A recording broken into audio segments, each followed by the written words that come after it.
So I want to look at the calibration of transmitter to ensure its reliability.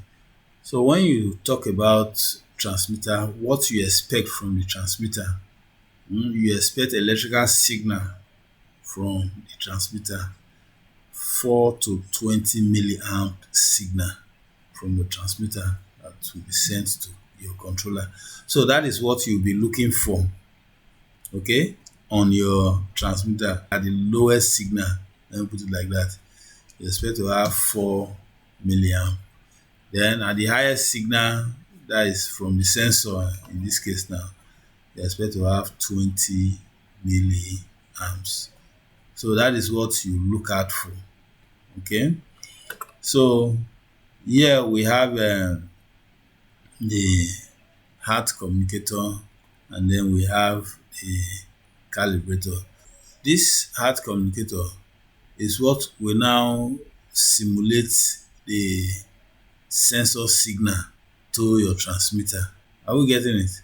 So you make the necessary adjustment, and this sensor signal that it will simulate, okay, which is what is read here, 300 degrees Celsius, which is the maximum temperature that will be sensed. So if that is sent into the transmitter is expected to give us 20 milliamps. Okay. So if it is not giving us, as we'll see later, we can make the zero and the span adjustment. Are we getting it? Make the zero and the span adjustment on the transmitter itself. Okay. So that we can do with these two buttons. One of them is zero adjustment, span adjustment. Could be here, okay, or it could be behind. Are we getting it? So you open it up, and then you can make the necessary adjustment. So what are the things that are required? We need the thermocouple simulator, which is done by the heart communicator. Okay, we need 2 digital voltmeter in some cases, but if we have the calibrator, we just need the calibrator. Then a 24 volt DC power supply. The calibrator will do that for us too. Then the thermocouple wire of the same type of the wire thermocouple transmitter. Okay, so the heart communicator will do that simulation for us. But if not, we can have the thermocouple connected to it, and then subject the thermocouple to the different temperature, and be looking at the output from the transmitter. Are we getting it? So that is exactly the same thing that we are seeing here. Okay.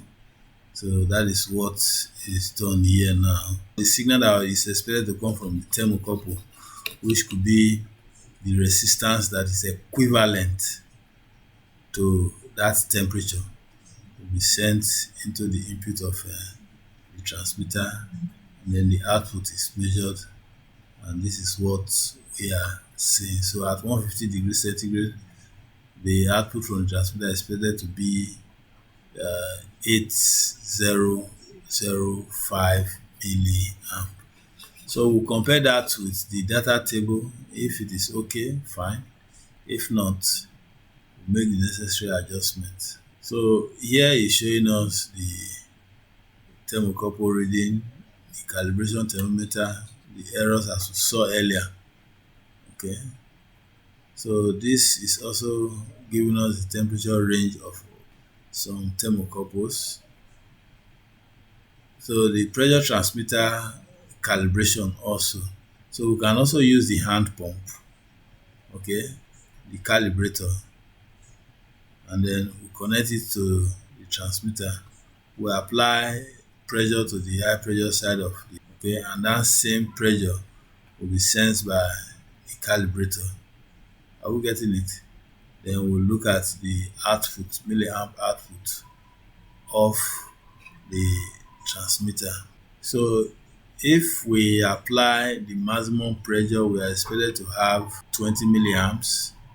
Okay, we apply 50% of the pressure, we are expected to have about 12 milliamps. If we apply 25% of line pressure, we are expected to have about 8 milliamps. 75%, 16 milliamps. So if we are not having all of these, then we need to do some adjustment. Do the zero and the span adjustment. If it comes back to calibration, fine. If not, means that place the transmitter. So in this transmitter, this is where we do the zero and span adjustment. So when you have the minimum signal, okay, applied to it, you make the zero adjustment until you have that 4 milliamp. Then when you have the maximum signal applied to the transmitter, you make the span adjustment until you have the 20 milliamps.